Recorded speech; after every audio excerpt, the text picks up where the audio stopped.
Welcome to Good History, the podcast brought to you by the Oklahoma State University History Department and inspired by the esteemed historian and Oklahoma native Dr. John Hope Franklin's line that a good historian is a moralist at heart.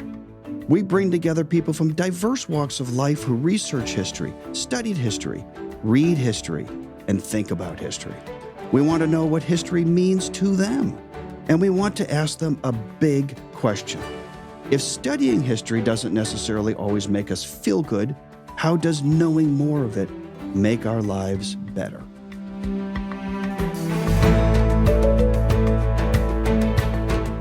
Hello, I'm David D'Andrea, professor of history at Oklahoma State University History Department, and my guest today for this episode is Eric Singleton. Eric is a curator of Native American art and ethnology at the National Cowboy, Western, and Heritage Museum in Oklahoma City. He's an author, public figure, and historian. Eric has curated over 20 exhibits, raised over $1 million in grants, edited or co-authored 4 books, and won 3 book awards for writing and design. So welcome to Good History, Eric. Nice to see you again. You as well. Thanks for having me. And so let's start by just simply asking you a little bit about yourself. You told me that you're a 5th-generation Oklahoman. So tell us about your childhood and growing up in Oklahoma. Yeah, a 5th-generation Oklahoman, 4th-generation Tulsan, Sand Springs, Sandite.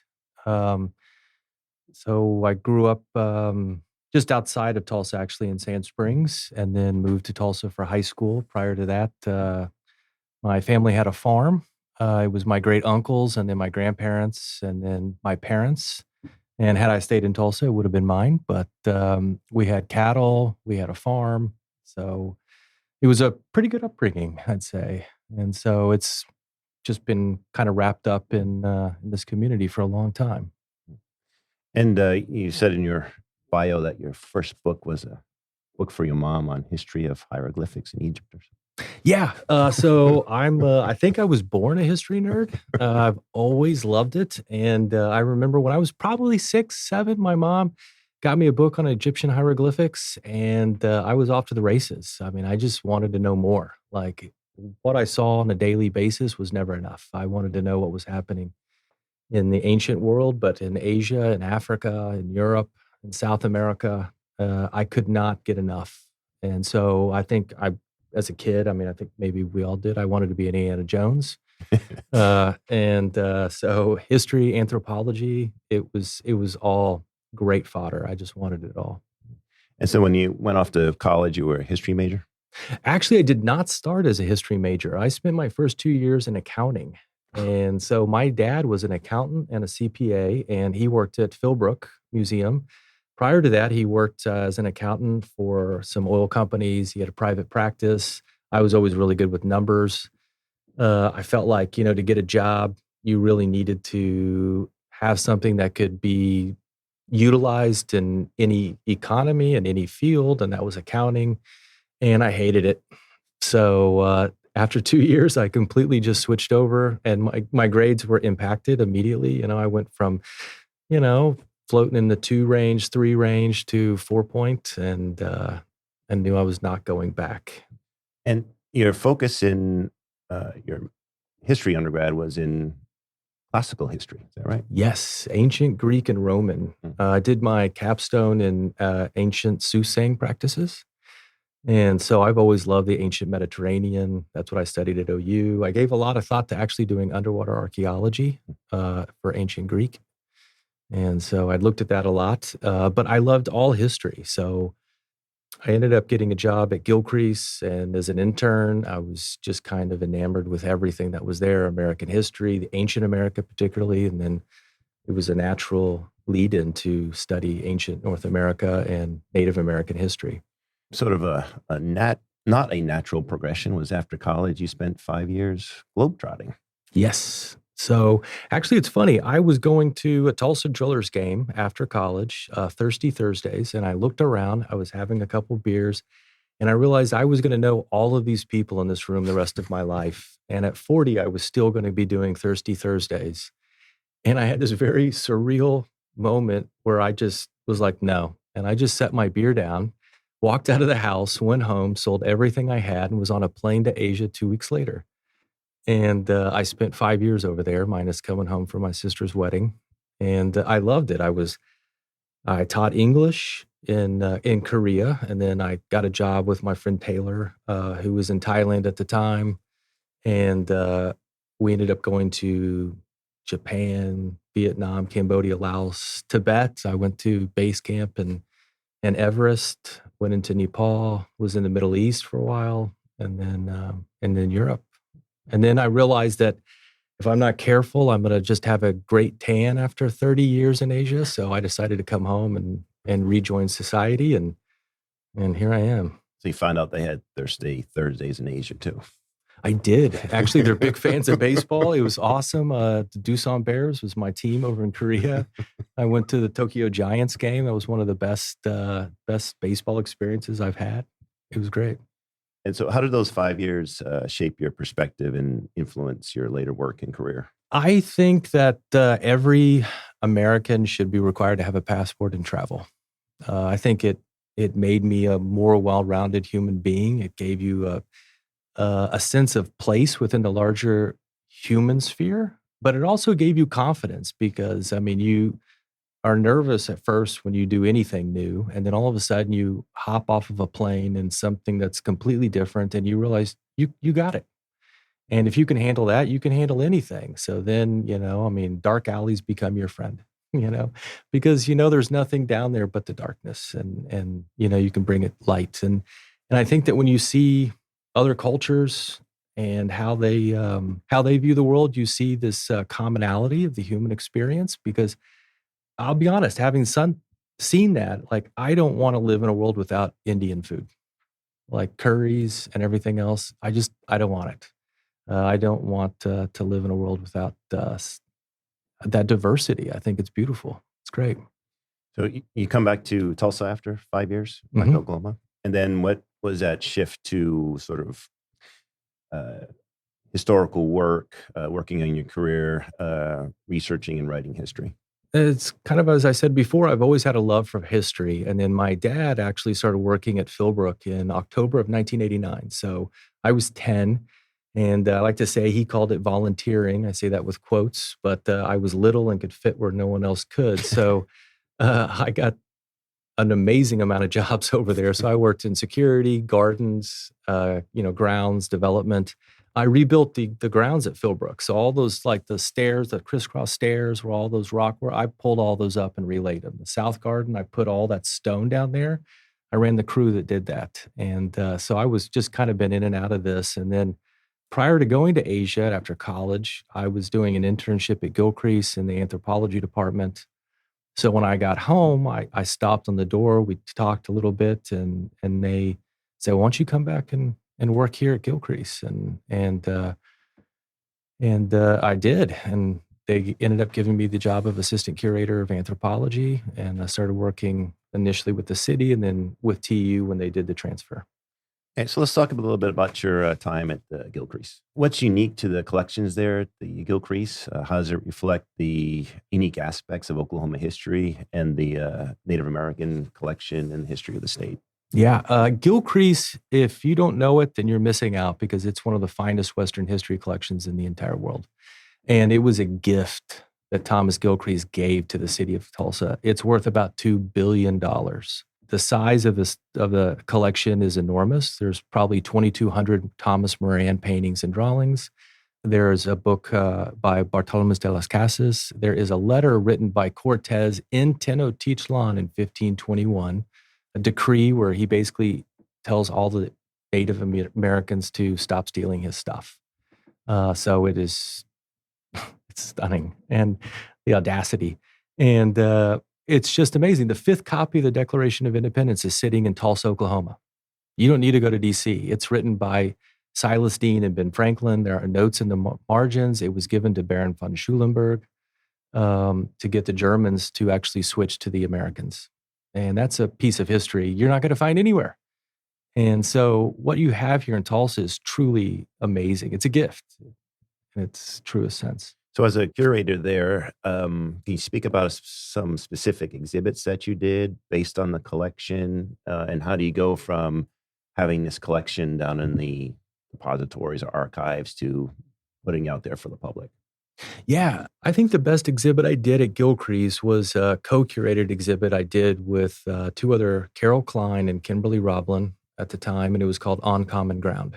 And what we did was we looked at the common elements that made up America and probably more the American West, but we theme-based every space so that when you looked at it, you saw lifeways and you saw right next to a Kiowa cradle board was a European cradle. You know, next to a room dedicated to religion, it was a Cherokee Bible that was right next to a European one.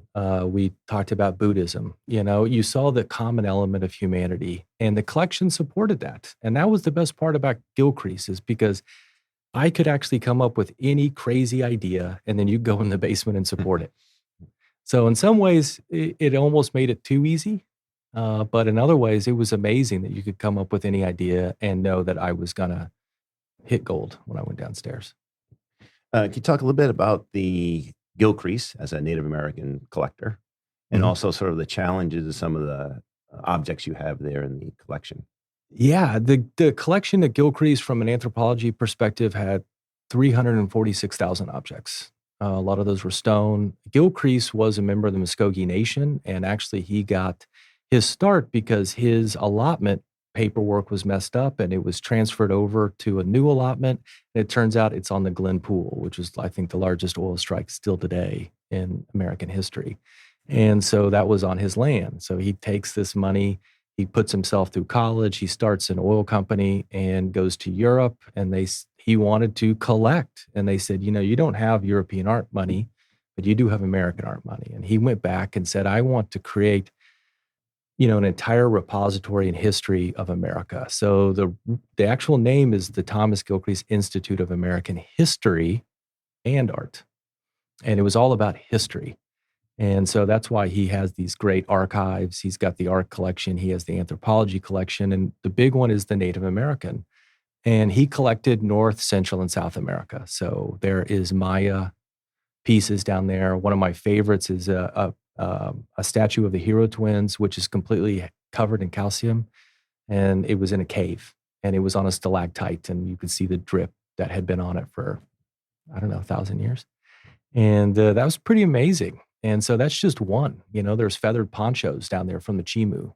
There is North American ceramics and pre-Columbian ceramics, and but it's also Plains material cultural items. It's really everything. I mean, he just, you know, I was told that he would just send blank checks to dealers and say, "Hey, something comes up that you know I want, just fill it out and mail me the stuff." Right. This gets to sort of the business aspects of museum studies and curating. Yeah. Also, the sensitivity to the sacred objects, the Native American sacred objects. Can you talk a little bit about the federal regulations and some of the challenges you had dealing with those objects? Yeah, the one you're talking about is called NAGPRA, and is Native American Graves Repatriation Act. And recently too, there's been some adjustments that have given it a little bit more teeth. Prior to this, the intention was to return ancestors and return these sacred objects that had been excavated or taken in a multitude of contexts, and be able to return it back to the communities, and which is absolutely the right thing to do. But it didn't have a defined timeline. Now it has a timeline. So now people need to be aware of this and actually working with these communities. And so there are items at Gilcrease that fall into that. And so even prior to that, we had done a care of collections agreements with the Caddo Nation. We had done some repatriations with the Quapaw when I was there, and the Osage. And a lot of the things that need to be returned are things that you should never have been putting on display anyway.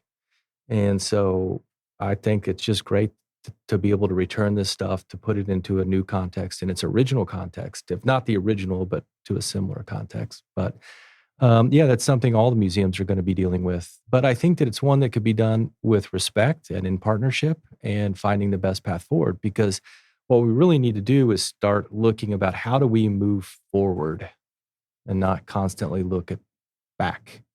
And that's hard for a historian, but you got to do that. Can you talk a little bit about now your move down to Oklahoma City Yep. and the National Cowboy and Western Heritage Museum? Yes. And that's actually going on almost 10 years now, which is kind of crazy that it's been so long. But it was a great move. I tell you, leaving Tulsa, leaving Gilcrease was the hardest decision I ever made. And it ended up being the best decision I ever made. It made me a better historian and it made me a better curator. And when I got down there, I have a gallery that I'm given every year. It's the Silberman Native American Art Gallery. And I could do a single show there every year, which lasts about 9 months. And so every year I explore a new topic. And so the first one I did was on weavings. The second one I did was on headdresses of the American Plains. Then shows on ceramics, Northwest Coast.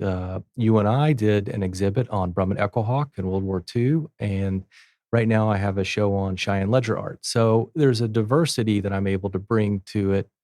And that's a good thing because as the Western Heritage Museum, my job is to look at all of the communities in the American West, not just Oklahoma. And to some extent, our museum has tried not to have an Oklahoma bias to the point that we've collected more outside of Oklahoma. So it's been kind of interesting. Let's talk a little bit about the interaction between the museum and your audiences.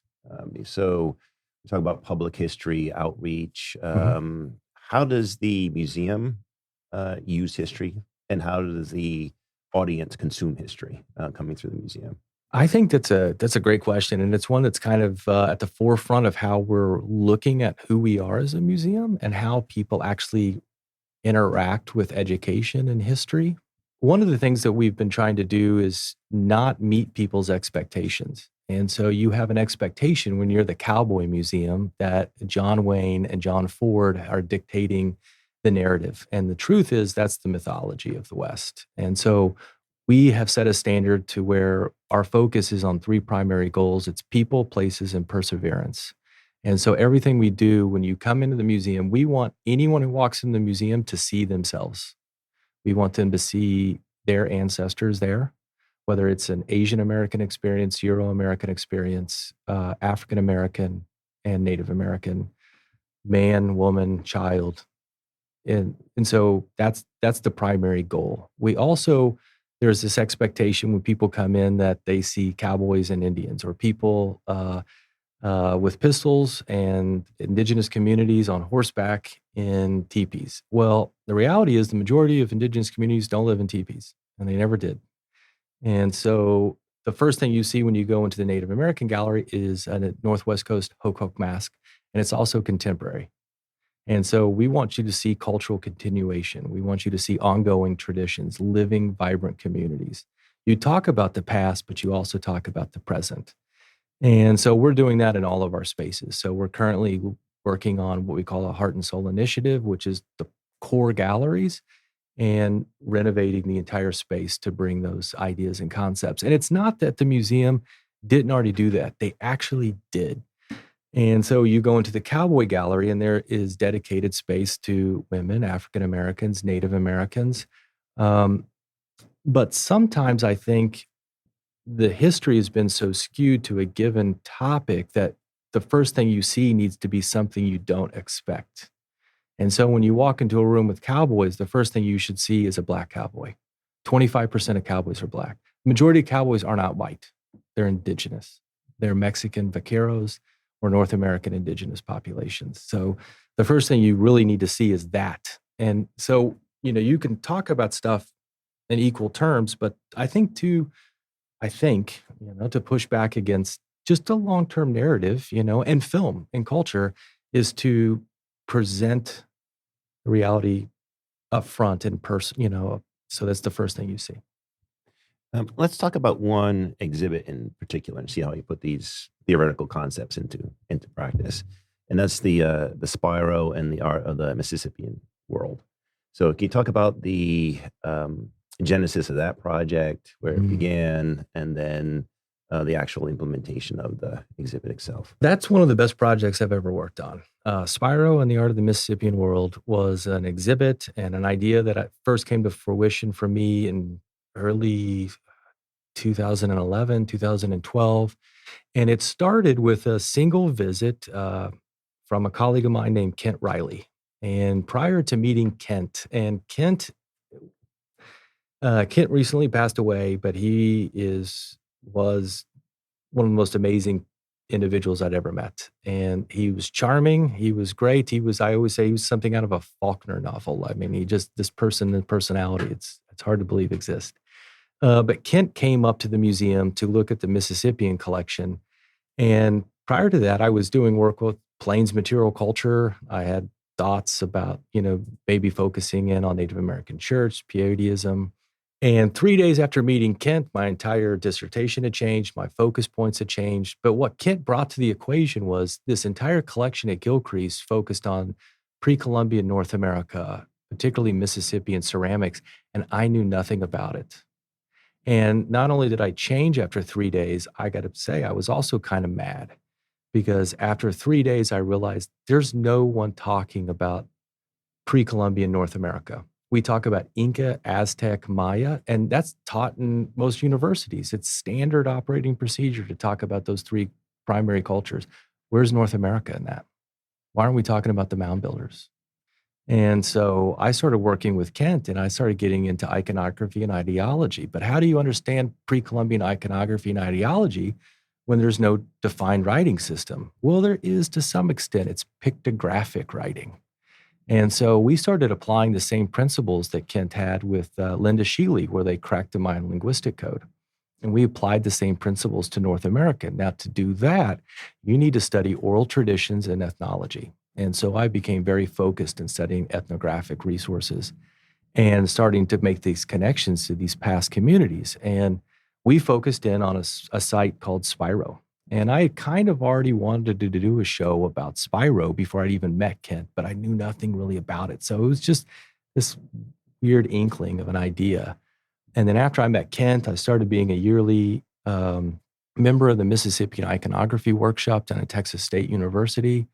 And we wrote an NEH grant. We got it. And we worked with the Caddo and the Wichita on this project. And Spiro is amazing because it is the most unique site in all of North America. It is also the most object-laden mound ever found in North America.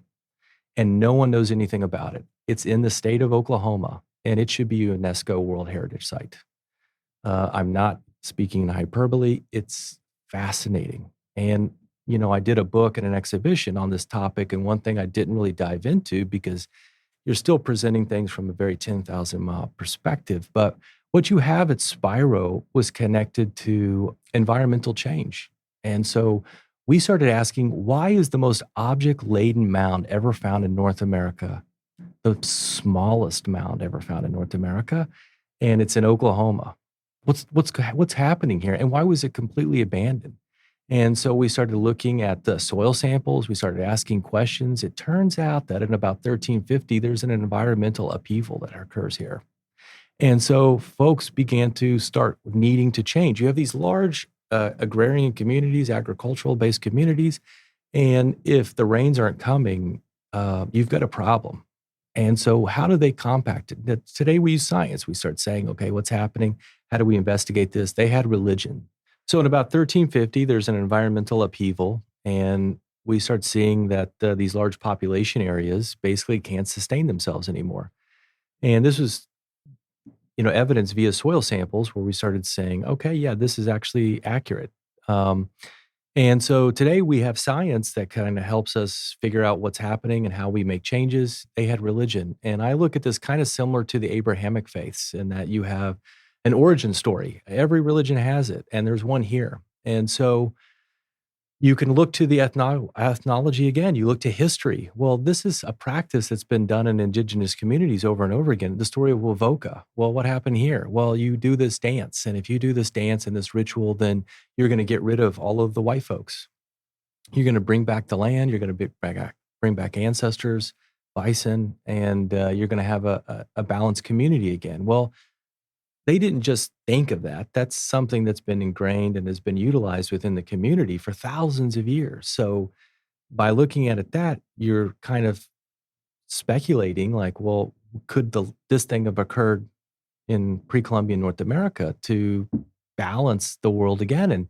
And the answer is yes. And so what you have at Spiro is an attempt to restart time. And so what they did is they brought their holiest objects to Spiro. They were laid out in this lodge, and there were 27 god boxes that were actually utilized as well. And those are deity boxes, and each one of those contained a different outfit. And so when people donned these outfits, they were ritualistically retelling the story of creation. And for the community, what you have to understand is it's not an individual that's acting this out. That person is the deity. And so it's really occurring.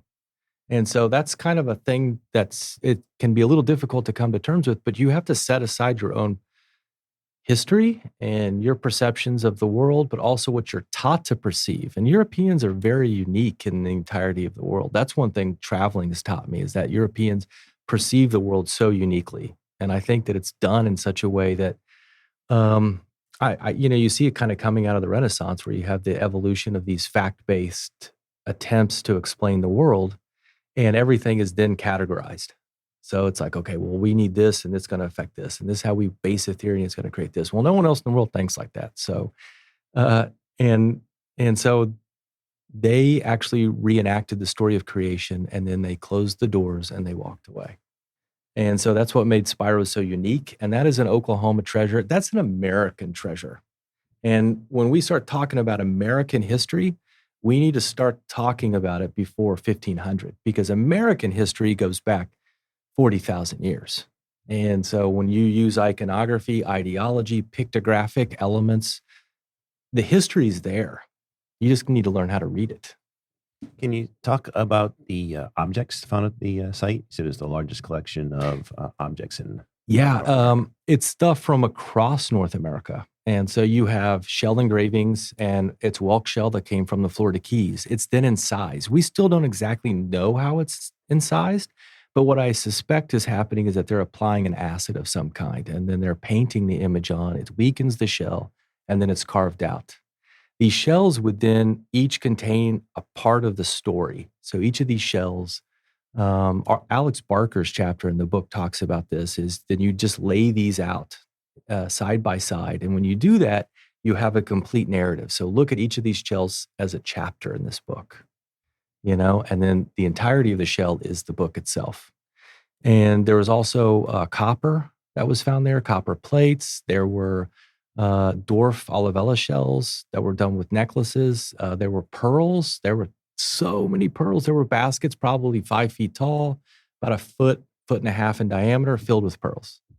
In fact, it was so extensive that a site called the Pecola Mining Company in 1933, a group called the Pecola Mining Company in 1933, ended up leasing the land and looting the site and looting Spiro. They did this for 2 years before the state of Oklahoma figured it out. The University of Oklahoma and the state of Oklahoma passed some of the first antiquity laws, and then they're able to actually go in and start excavating. They excavate from 36 to 41, and even after 2 years of looting, it is the most object-laden mound ever found. And so there's a multitude of, one thing that we don't really talk about because they destroyed it, but there were textiles, and textiles would have lined the entire space. And we're talking bright colors of red, yellow, green. Some of those are still at the National Museum of the American Indian. Some are at the National Museum of Natural History. And we would have had pictures of what we call Birdman, all done out of weaving. And there were weavings from the Southwest that match the weavings in the Southwest that were found at Spiro. So this stuff is coming from everywhere. And that's at those textiles at University of Oklahoma. Yeah, and I can testify firsthand to the importance of this site and the interest. When you and I you were giving me a tour of the exhibit, there was a couple that came up to us, and they started following you around the exhibit, and the woman was beside herself because they had flown from New Jersey to Oklahoma City just to see this exhibit. Yeah. So, Congratulations. It was really Thank you. A remarkable exhibit. Can you talk about what's going, your current exhibit at the, I keep calling it the Cowboy Museum? Call to Cowboy. Yeah, That's what people, that's how we've embraced it. What's your current exhibit, and why'd you want to bring that exhibit to the public? The exhibit I'm currently working on is Cheyenne Ledger Art. And it started during the pandemic, or maybe just before the pandemic. And Gordon Yellowman and I, Gordon came to the museum with another colleague, and the idea was we were watching a Zoom presentation, and they're talking about the ledger art, and someone said, "Well, these images are unknowable." And Gordon and I remember looked at each other and were like, "No, they're not. They're completely knowable. You just have to use this amazing investigative technique. You should ask." And so Gordon and I just started going to our collection, and we've got a great collection of ledger art. We have 4 different books at the museum, technically 5, but 4 from Fort Marion, and 1 is a separate one. That was done afterwards. And Gordon and I began looking at all the Cheyenne depictions, and we started being like, well, that's Crooked Lance Society. That's Kit Fox. Here's an individual. Here's the leggings he's wearing. Through shield heraldry and shield heraldry and teepee heraldry, you can start identifying specific individuals. And then it just became an exhibition. And the Coomer Museum, Holly Karras down there, she's the senior curator, called me during the pandemic. And like an idiot, I said, yes, I'll do it. But I was doing Spiro too. And but they did the first exhibition, and then it went to another museum, and then finally it came here. And then Gordon and I expanded it. And what makes this exhibition even more remarkable is we were able to talk about it and divide these images up to pre-Fort Marion and post-Fort Marion. And if for the listeners at home who do not know what Fort Marion is, that was a location in Florida in which 72 prisoners from Cheyenne, Kiowa, Caddo, Comanche, and Arapaho were taken after the Red River War and incarcerated for 3 years. And at that location, they began to do drawings. And those drawings were very narrative based. And some of them talked about pre-incarceration, and some of them actually showed depictions of them at the fort. And so we divided the exhibit into those 2 sections: pre-incarceration, traveling to the fort, and then the incarceration. And then we actually were able to get with descendant communities or descendants of certain people. And we talked about, well, what led up to this? So we talked about the Ouachita Massacre. And it was a massacre. It's not a battle. It's a massacre. And one of the shields that is at the Detroit Institute of Art was Little Rock Shield. And it had a lot of iconography on it. It was collected by Custer and then given to the Detroit Institute. And so it's never been on loan. And in the last 156 years, it's never come home. And we worked with the descendants of Little Rock's family and the Cheyenne and Arapaho, and we brought the shield back to Oklahoma. And so it's back for the first time in 156 years.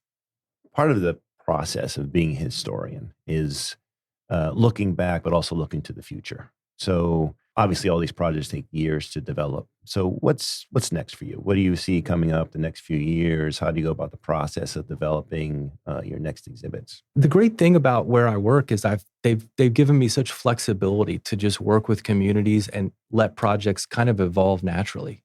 And so sometimes you never know what's going to creep into someone might show up and it's like, that's a great idea. Let's just go with it. And so the museum has been just amazing at understanding there's all this multitude of history, and we trust you, go. At the same time, we're also, as I discussed earlier, we're really focused on redoing our primary galleries, but also looking at the different ways that people can be educated. Because as historians, what we are at our core is not only geeks, but we're educators. It's because we love history, but I love knowing that one thing we can do will have such a monumental impact on someone's life. So focusing in on early education, early childhood education is so critical that I know that if I can impact one kid's perception, then you've changed potentially the direction of their life. And the cool thing about our museum is we can tell all these stories about the American West, and Canada and Mexico included in that you never know who you're going to impact and how.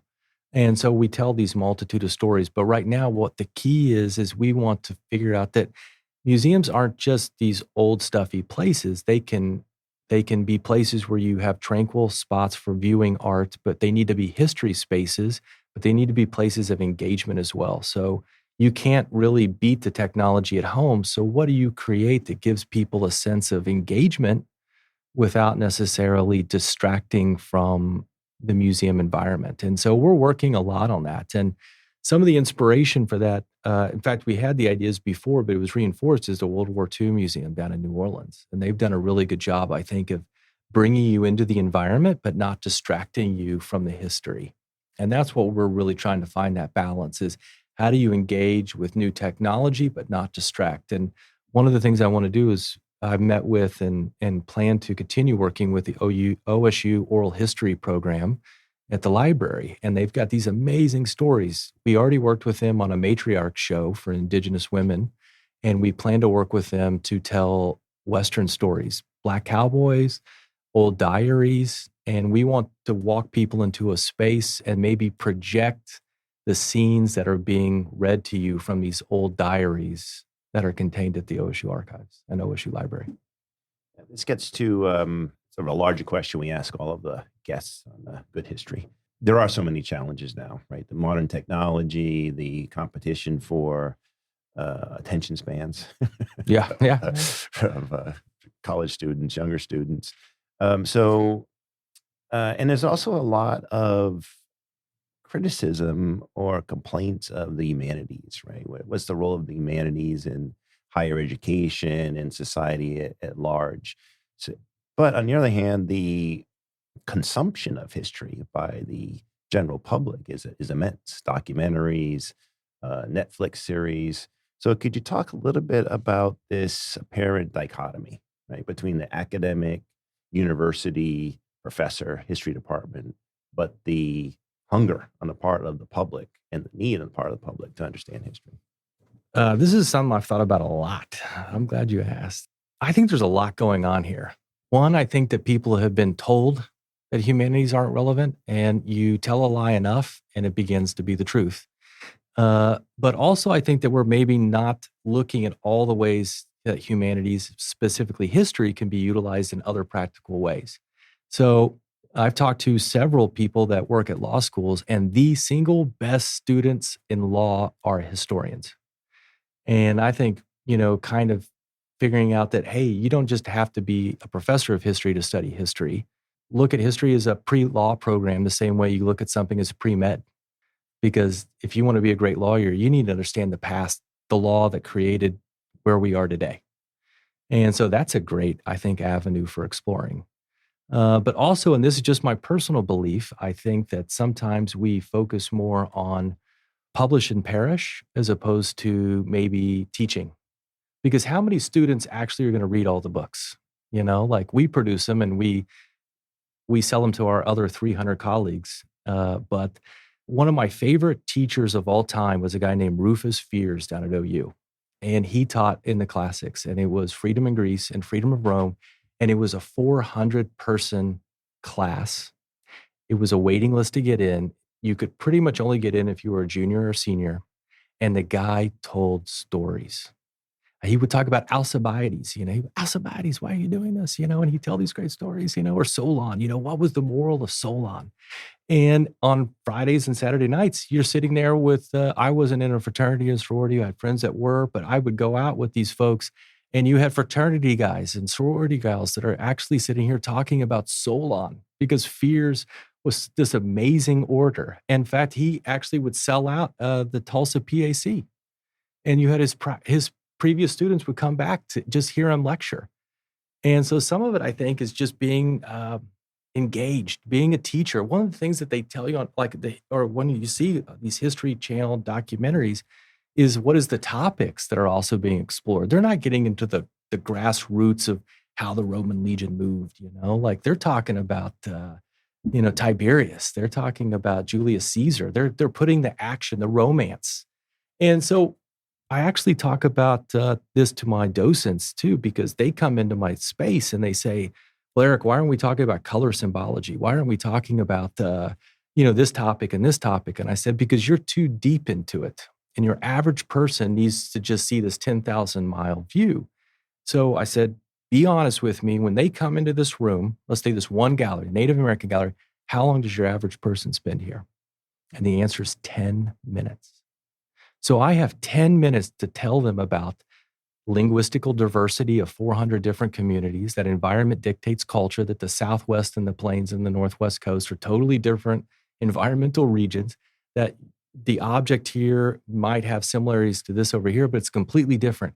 You have the same thing. You know, when we're teaching history, it's enough to just whet their appetite for it, I think. And they need to be the one to go out and hunt for the next book, you know, and inspire them to want to know more, because they do. These Netflix prove that they do, you know, Netflix documentaries. I have, in my football league, we're still getting, I have buddies recording stuff on the History Channel and ancient Greece and Rome and sending it to me all the time, you know, so they are watching. But, you know, you want to spark that and show, you know, I have two friends of mine, my friend Rick, his dad owned an oil company and he's a history major. He has a history degree. I have another friend of mine who started an oil company. He was a history major too. History majors we teach you to think and think critically. And if it was up to me, your entire first 2 years of college would just be history. History of science, history of math. If you don't know the framework for what you're studying, then you don't know the subject in which you're studying. And so why don't we do that? History of architecture. I mean, the first 2 years of college should be history. Couldn't agree more, obviously. Yeah. One final question we ask all of our guests, you know, we're at cocktail parties out with your friends and you get these questions, or, oh, tell me about Tiberius, or, you know, I saw this documentary on Grant. You know, what do you think about this? What would be a question that you wish someone would ask you about history? Yeah. You know, I think I would love someone to ask so we could actually have a back and forth, because I would want to know what their answer was too. But if you could only go back to one moment in time, and there's so many great moments, but which one would it be? And I've thought about this a lot. And I think for me, it would be the moment the Spaniards came upon Tenochtitlan. And I would be curious to know if they wet their britches. You know, because you have this entire city made on a lake. It's got a population of 300,000 people. Like, it's huge. And they're practicing human sacrifice. And that is so far afield to anything that you have ever seen in life. And a lot of people forget that it's not just 128 Spaniards here that are conquering. It's all the combined allies that are against the Aztecs that are sitting there. So they probably felt okay, but still, you have to see this. The grandeur and magnitude of this city would have been unbelievable. I would have loved to have seen that. And I would be curious what someone else's one moment would have been. So thank you for exploring good history with us. And thanks to the Good History team, my colleagues, Dr. Sarah Griswold and Dr. Brian Hosmer, Christina Rogers, a PhD candidate in our department, and Jesse Ulrich, Chief Executive of Rant 9 Productions. He's a good history producer and a trained historian. And remember, the only bad history is history we don't know.